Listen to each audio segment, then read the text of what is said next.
Good people on the quest for good content. Welcome back to Fries at the Bottom. You've got the two-man pick and roll today. You got myself and my guy, David Grunfeld. David, it's been a couple days since we've seen each other. David, how you been? Doing very well, my friend. Doing very well. Honored to be in a pick and roll tandem with you as we chop it up about basketball, music, movies, baseball, life, pop culture, kind of an all-encompassing wider range topic, I think, today for our Fries at the Bottom here as we record this right on the eve of getting into 2026. So let's hop right into it. You touched on it a little bit. In the past few weeks, or in the past week, really, we've had a few pop culture moments that made me think or realize that there's a bit of a changing of the guard going on. And so it started with the NBA on Christmas. You had Durant, LeBron, Curry, all in prime time slots on NBA Christmas Day. But if you're really looking at the NBA from a wide scope, the most important and impactful players in the league right now are really Wemby, SGA, Ant, Jokic, Luka, Cade Cunningham, Brunson, Tatum when he's healthy, and Jaylen Brown, to name a few. But those aren't the guys that are getting highlighted still. It's still LeBron, Durant, Curry, but those guys are on their way out. Football went through this a few years ago when Brady, Breeze, and Manning were all on their way out at the same time. Football's probably got another 5 or 6 years before they go through a transition like this. But we had all those guys play on Christmas Day in the NBA. Then a few days later, I saw Denzel Washington turn 71, all while every network is pushing this new Timothée Chalamet movie. And so, again, another kind of transition in that culture. Denzel's probably not the top guy in acting anymore. It's probably a guy like Chalamet or Tom Holland or MBJ. You know, Chalamet, Zendaya, Haley Stanfield, MBJ, Tom Holland, Millie Bobby Brown.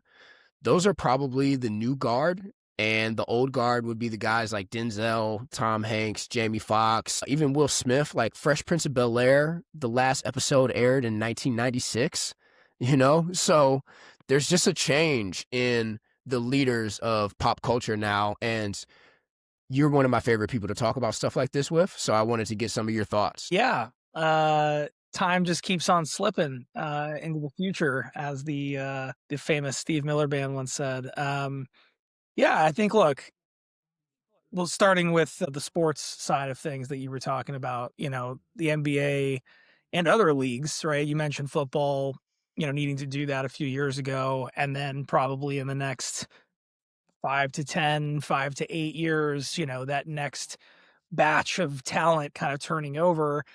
You know, I think every sport, and maybe with the exception of like global soccer, because it's truly so global and nonstop, but even soccer to some extent, like sports have to contend with this, right? It's like you're always going to have talent. Once you reach a certain level, you're always going to have talent.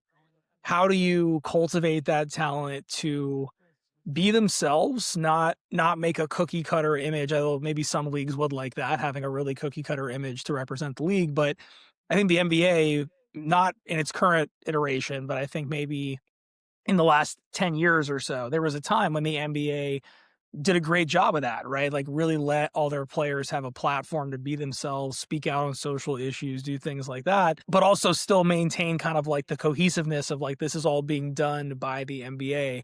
A version of that is going to happen every 5 to 10 years, no matter what, right? As you get a new generation of fans and a new generation of players, you know, this like passing of the guard, you know, as you termed it, changing of the guard is going to happen. And so I think we're seeing it happen for sure. I think in the NBA, a big consequence of it, other than just time passing and, you know, people being different and tendencies changing, but like the game itself has changed so much, right? From when those players that you talked about, who are still kind of the financial focus of the league right now, maybe the NBA they came into is such a different league than it is now that these young guys are occupying, right? The game is just so much faster. There's so many more threes. There's so much more isolation. Defense is played really differently. Teams press now, right? Which was like you and I growing up, I think that was unthinkable, right? Of like an NBA team to consistently press, but we see that happening like all the time. Boston does it, like it happens routinely throughout the league now. So it doesn't surprise me on the sports front or any front really, but I think we're definitely in well into it. You know, I don't think it's just begun. I think it's happened, and I think like with a lot of other things, politics and everything else down the line, the mainstream, the biggest players, the Christmas Day games, you know, the ESPNs of the world, the CNNs, whatever, they're the they're the last, I think, in this ecosystem to realize that the change has occurred, right? And so I still think that like you're getting the majority of the money in media in sports is still by older people who have money to spend, and they want to see their favorite players. You know, they want to see the stars of when they were younger. So you're still seeing that happen now by the big boys, but the shift from that older generation, the Denzel to the Tim Chalamet, it's happened. You know, I think that's already occurred, and that's good. You know, that's supposed to happen. We talk about art all the time and how it's supposed to connect with people and make people feel things. What people want and what they're looking out of their experience in art or media or sports or whatever it is, it changes, and it's not on people to have different tastes. It's on the sports leagues and the media companies and the performers and the creative people to meet that challenge and either push against it or lean into it and serve it, you know. And I think that's why we're seeing a lot of interesting stuff. All those players that you mentioned and artists that you mentioned, I think are doing cool, new, interesting things that the previous generation and our generation either couldn't or hasn't yet, you know, and that's how it should be. With sports, I think the double-edged sword is this load management thing now, where we've got all of these stars still Oh, playing in their, mid to late 30s, early 40s, and they're still playing, so they're still box office guys, they're still the big names, but they're just not the same dudes. I was having a conversation with one of my boys that I used to work with when I worked in basketball about LeBron, and him and I were huge LeBron's fans as kids. And I texted him, I was like, and I said to him, I am uninterested in watching uninterested LeBron. I don't have any interest in that. That is the most, I don't want to watch LeBron not play defense, kind of half-ass it. I don't want to watch that type of basketball, but he's still LeBron, so he still gets these primetime slots. He's still a main draw for the NBA, and it's interesting. It's just interesting to watch this happen. Again, the Chalamet Denzel thing is interesting to me because Chalamet's probably a bigger star than him now, and Denzel was the biggest movie star of my entire life. You know what I mean? Like there was no star bigger than him for a very long stretch of time. And so it's just interesting to see this changing of the guard. I was even thinking about it with music. If you take a look at music, hip hop in particular, Jay-Z, 50 Cent, Beyonce, Alicia Keys, Kanye West, Lil Wayne, all of those artists besides Beyonce, who remarkably seems to get better every single time she makes a new album, which is incredible at her age. The rest of those guys, all of their best days are behind them. 50 Cent's last meaningful album, Curtis, was 2007. Kanye West, The Life of Pablo, was 2016. Jay-Z, 444, came out in 2017. J. Cole, KOD, came out in 2018. Lil Wayne, The Carter 5, which is not his best album by any means, came out in 2018. Even a guy like Future, like Dirty Sprite 2, came out in 2017. All of those guys who kind of dominated a genre and an era for a really long time, their best work is really behind them. And now it's the Young Thugs, it's the Doechis, it's the Tyler the Creators. Drake and Kendrick are kind of like right in between those two eras. They're not the old guard, but they're not the new guard either. Um, Glorilla, Doechii, like these are all the artists that are dominating those spaces now and are going to continue to dominate them for the next 5 to 10 years, probably as a new wave of artists continues to come in.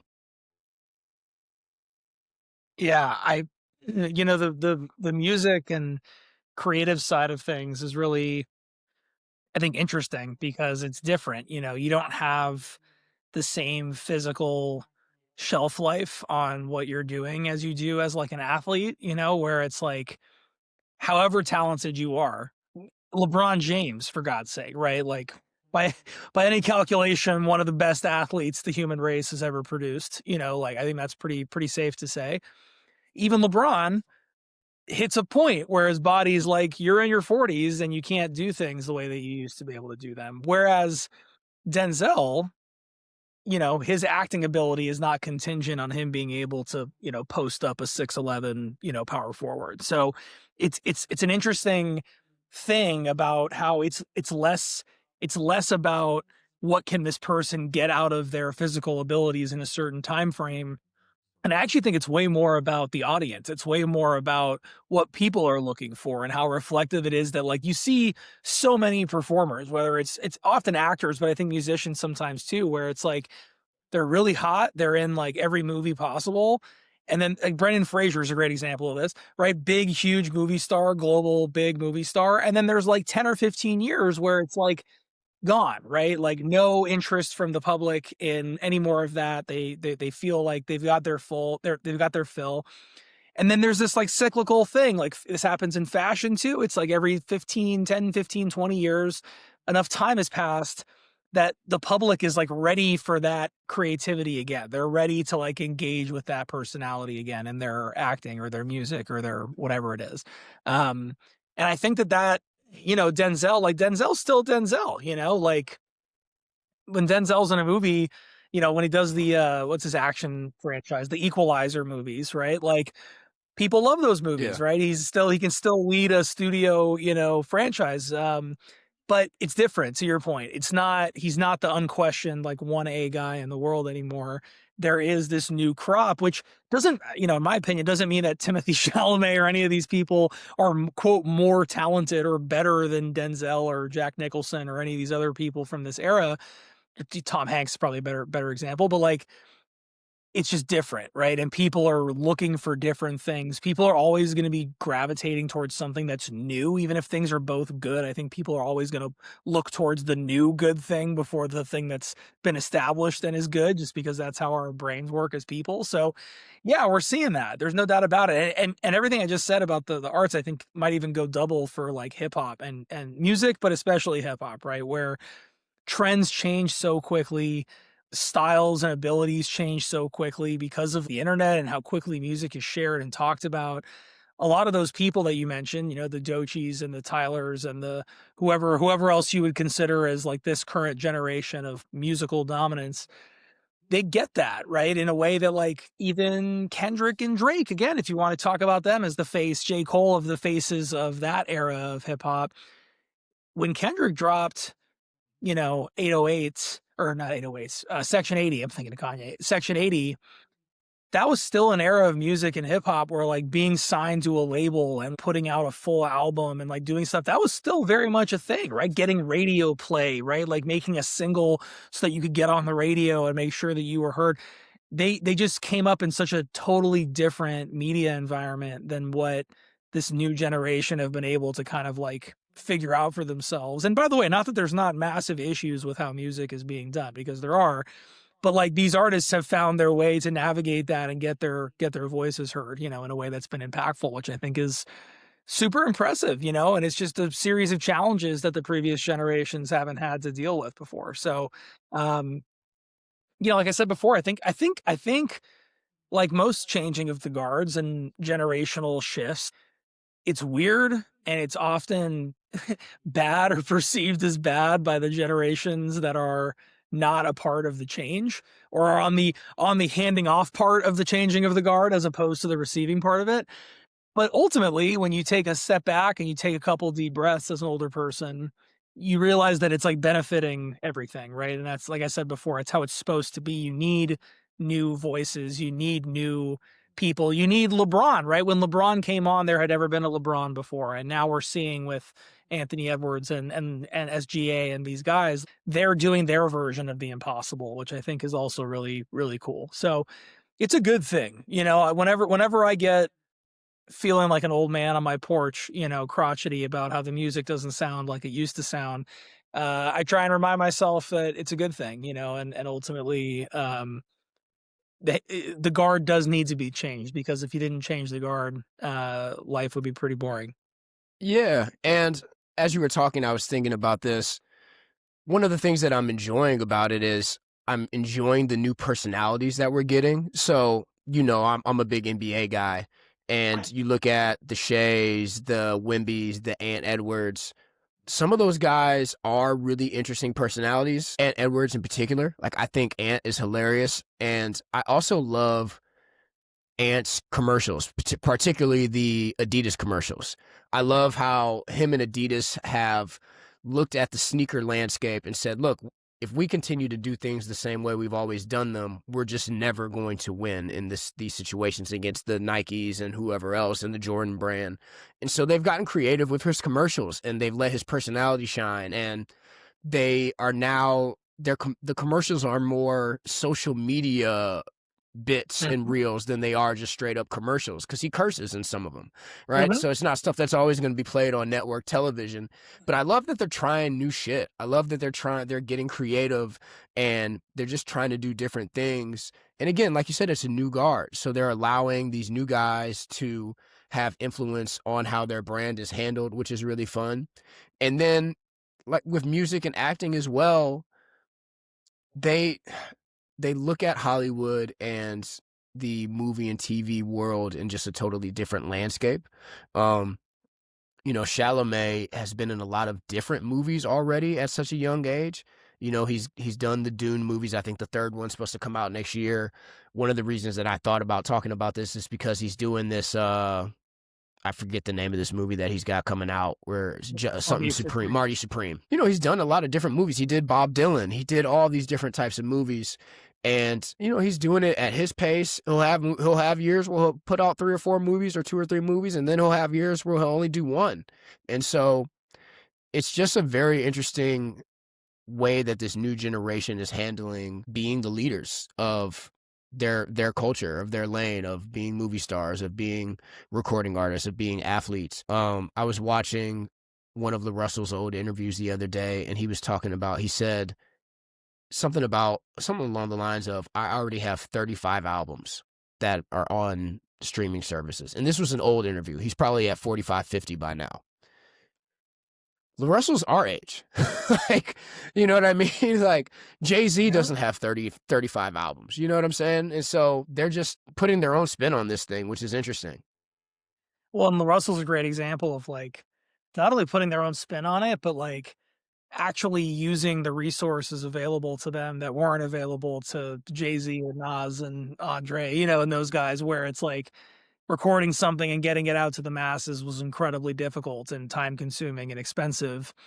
And as Russell's proven, like, you can just throw out a live stream, at 3 a.m. as you're working on a song and make a hit, and like make something happen with that, which is, yeah, no, it's incredible. Like, it's cool. It's like it reminds me of when I was working at a school a few years back, and I was coaching and doing some substitute teaching, and you spend time around like middle school, high school age kids. And even this was a few years back, so it was, arguably even like a generation or half a generation before this one, but their comfortability with stuff that was really new to our generation, and their ability to take that to the next level is like not questioned. I think that's like a superpower that they can take into the world, and like you said, like be leaders with, I think, in different capacities. And yeah, it's interesting too, like you mentioned, like social media. Like, my friend of mine who works in entertainment, had a really interesting comment. He's like, YouTube is TV now. It is. Like, people go to YouTube and have it on in the background, and like interact with it in the same way that like our generation grew up with TV. TV is now movies, right? They get the budgets and production value and attention that movies used to get, and now you can watch them in your house, so it's like even easier and better. And movies are like festivals, or like events, right? Like, going to the movies is like, I got to go find parking. I'm going to, at least in LA, it's going to be an expensive endeavor. Yeah, sure. Right? Get popcorn and stuff.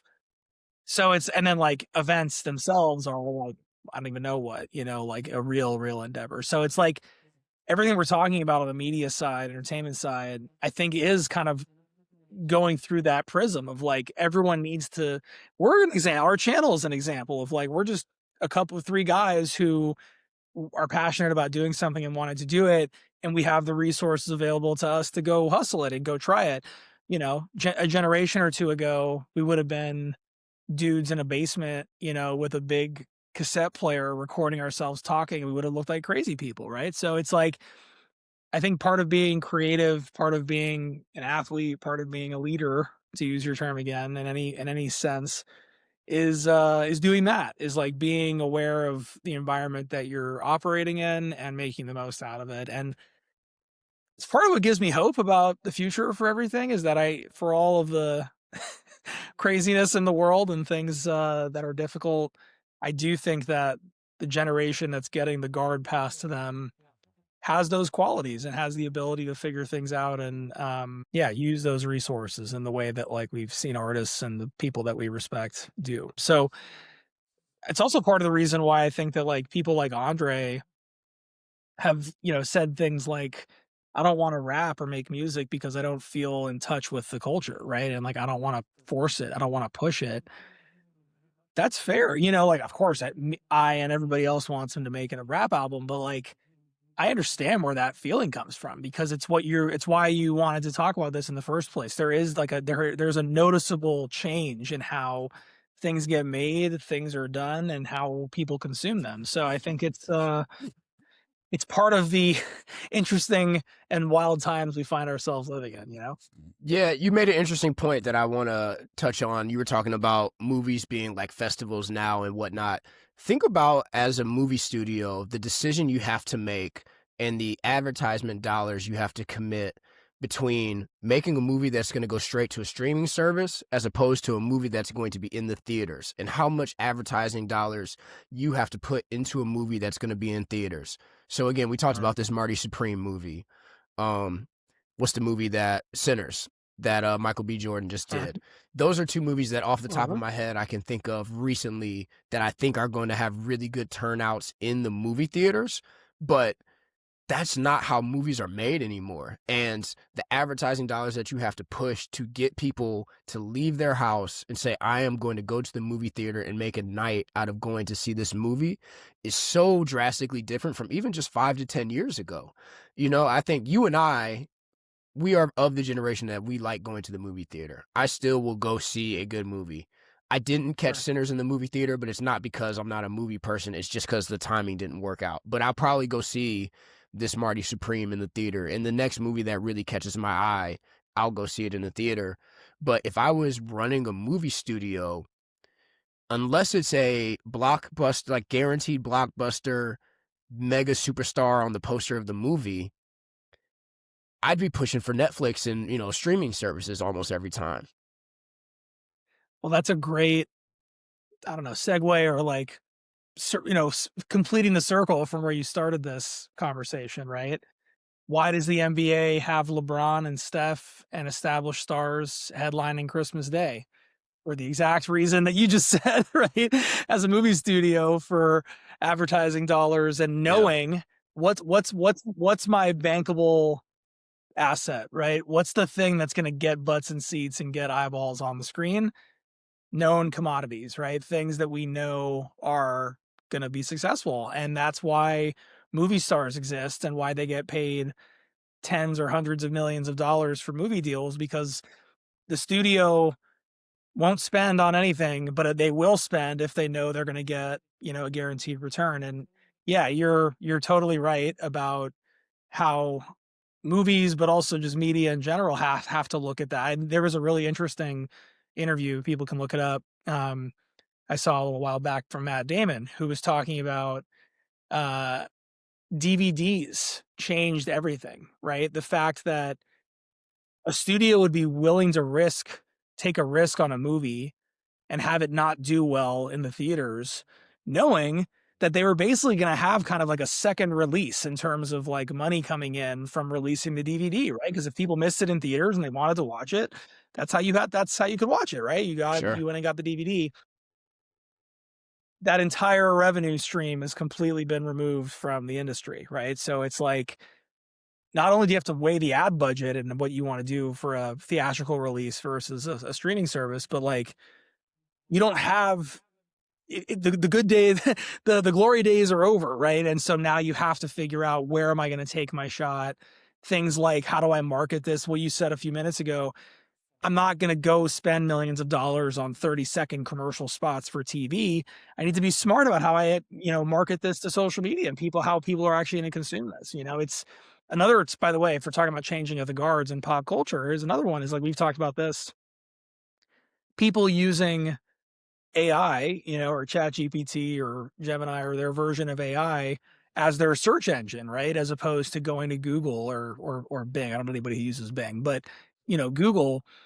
And the way that people advertise and brands advertise has to change from SEO, from search engine optimization, to chat GPT optimization, or LLM, large language model optimization, which is a drastic shift, right, in how a global, massive, multi-billion-dollar industry operates. So I think all the things we've talked about in pop culture and in sports are also reflective of that bigger shift of like, people are behaving differently and consuming differently and have more things at their disposal to use to change how they live their lives. So it's part of why it's exciting to be alive, even though things are also crazy and hard. Yeah. No, you're absolutely right.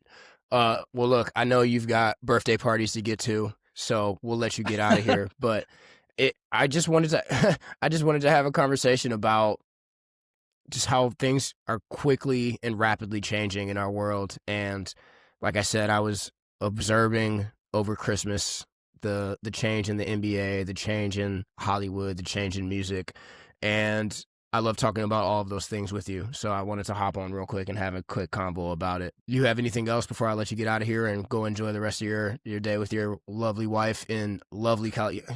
First of all, screw you guys for having so much better weather than us. It is miserable here in Cleveland. Well, first of all, right back at you, brother. There's nobody else I'd rather chop it up with about this or anything else.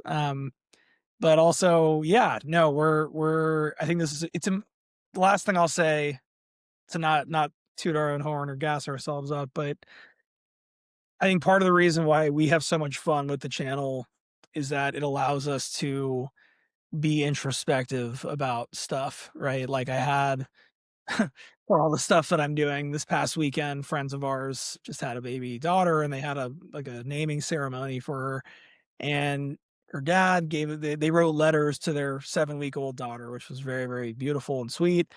And this baby girl's dad talked about he talked about a lot of great stuff, but he talked about the importance of being introspective, and how he hopes that his daughter and wants to work towards helping his daughter experience the world, get out there and do things, and then also really be conscious about thinking about them and what they mean to her and to other people. And that's what this channel allows us to do, right? Is you noticing those types of things, us noticing things in the world, and having a place to just talk about it because it's fun, but also hopefully put it out there for other people to relate to and either agree with, disagree with, or find some comfort in. So it's always an absolute pleasure, my dude. And I can't wait to see what this next crop of artists and leaders and everything else in the world does, because there's lots of big challenges to solve and inequality to address, but I think that human beings have the capacity to figure it out. So yeah, man, this is a blast. Thanks for having me on. For sure. All right, buddy. Go enjoy your birthday parties, and we'll talk next time. We'll see everybody next time. Peace.